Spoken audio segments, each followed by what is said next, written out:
Will you have huge regrets moving to Edmonton? This past December, Toronto Life came out with an article titled, "I moved to Alberta and hated everything about it. After 3 months, I came back to Toronto." This article is a very interesting article, especially for those of you considering moving to Edmonton. In this video, I'm going to go over the regrets she had about moving to Edmonton, and I'll provide you with an Edmontonian's perspective on her regrets. I'm not going to sugarcoat my perspective on her regrets, and I may even agree with some of them.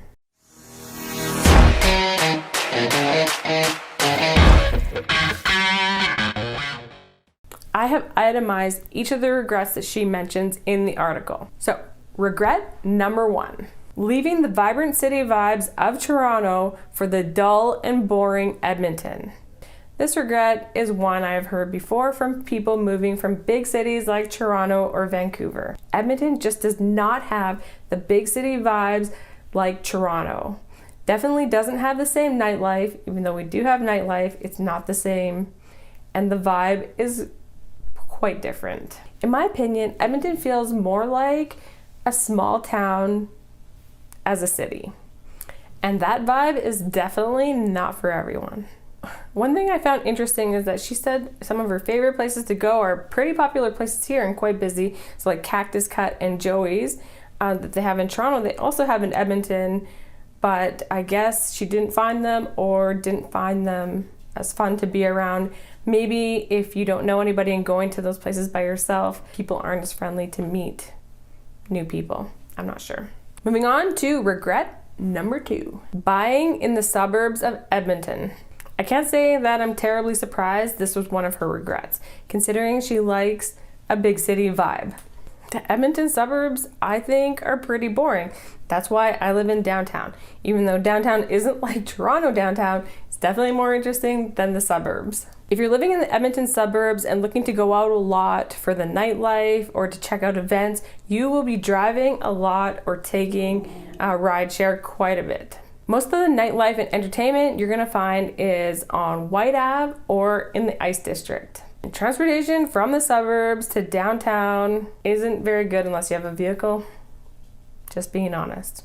Most of those new suburb neighborhoods don't even have transit routes that go through them. They have something called, well, I like to call dial-a-bus, but technically called on-demand transportation. So you can use an app and summon one of these buses to come get you at one of the predetermined on-demand transit locations, and then they will take you to a transit hub.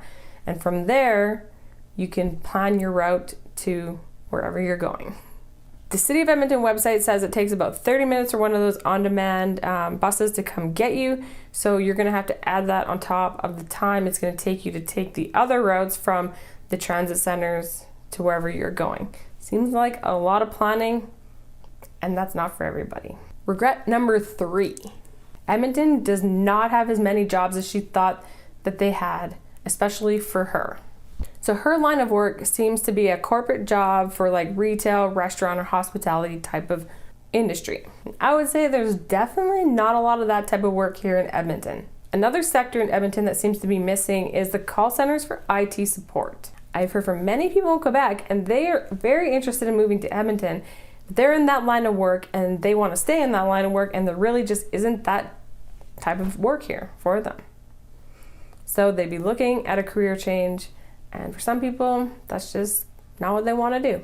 So I'm definitely not an expert when it comes to like what kind of jobs are available in Edmonton, but from my old career in oil and gas for 15 years and just like being here and hearing what kind of jobs people are doing, I would say there seems to be quite a bit of work for the following sectors. So, oil and gas, trades and corporate jobs, government, provincial and city, academic for our universities, the U of A and Grant MacEwan University, the financial sector, shipping and warehousing sector, manufacturing sector, marijuana sector, and the healthcare sector.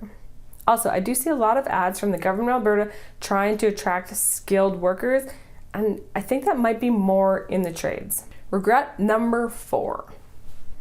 Limited rental income for home sharing.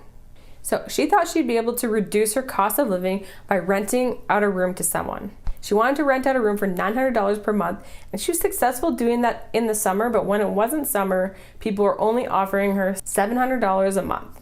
For her, that wasn't enough money to share her house. And for me, I'm not really surprised that she couldn't get more, because you can rent basement suites for $1,000 a month here in Edmonton. And the basement suite gives you your own kitchen, your own bathroom, and your own bedroom, and you're not really sharing space with people, except maybe the laundry room. Also, I find like room sharing or basement suites are more popular, not in the suburbs, but in central communities where people are students or they need to have quick access to downtown, things like that. Once you get to the suburbs, things start to get a little bit more affordable, so people are able to find affordable living without having to share with people. Regret number 5. Increased living costs to move back. So she left her apartment in Square One where she was paying $1,750 per month for rent.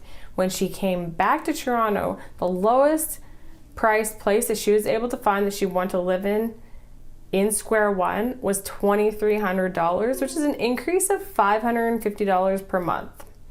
It's pretty steep.